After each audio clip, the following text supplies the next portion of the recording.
તો સુરતમાં ભર ઉનાળે સર્જાયો ચોમાસા જેવો ઘાટ। બીઆરટીએસ રૂટમાં ચોમાસાની જેમ પાણી ભરાઈ ગયા છે। ઉનાળામાં પાણી રસ્તા પર ફરી વળતા મુશ્કેલીનો સામનો થઈ રહ્યો છે। પુણાથી યોગી ચોક જતા બીઆરટીએસ રૂટ પર પાણી થઈ ગયું છે। પાણીમાંથી પસાર થવામાં લોકોને ભારે હાલાકીનો સામનો કરવો પડી રહ્યો છે।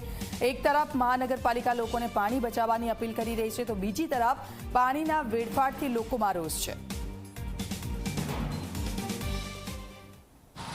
સુરત શહેરમાં ભર ઉનાળે ચોમાસા જેવો ઘાટ અહીં જોવા મળી રહ્યો છે। ખાસ કરીને જે ઘટના છે તે સુરતના પર્વત પાટિયાથી યોગી ચોક તરફ જતા બીઆરટીએસ રૂટના છે। આપ સીધા દ્રશ્યો જોઈ શકો છો।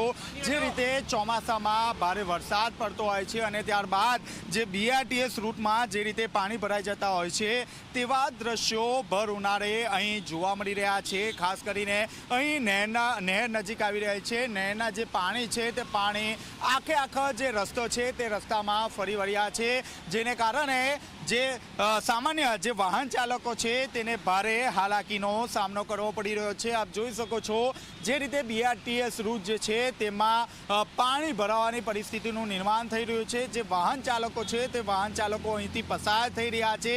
ક્યાંક જે લોકો છે તે લોકોમાં પણ રોષનું વાતાવરણ જોવા મળી રહ્યું છે, કારણ કે ભર ઉનાળે પાણીની બુમરાણ પડી રહી છે।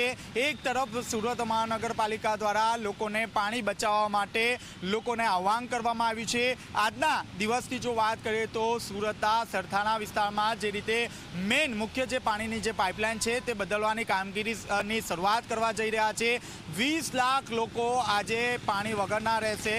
ત્યારે જે રીતે આજે ઘટના બની છે જેને કારણે લોકોમાં રોષ જોવા મળી રહ્યો છે, કારણ કે આપ જોઈ શકો છો કેટલો પાણીનો જે વેરફાટ છે તે અહીં જોવા મળી રહ્યો છે। આખું જે નહેરનું જે પાણી છે તે આ રીતે બીઆરટીએસ જે રૂટ છે તે રૂટમાંથી અહીંથી વાહન જે પસાર થઈ રહ્યા છે તેને ભારે હાલાકીનો સામનો કરવો પડી રહ્યો છે।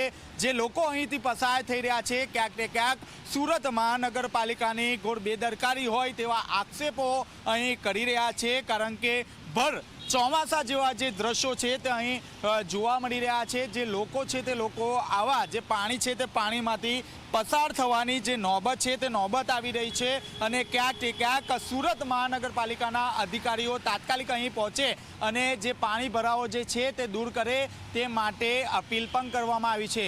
કેમેરામેન વિજય બેસાણે સાથે ચેતન પટેલ, ઝી મીડિયા।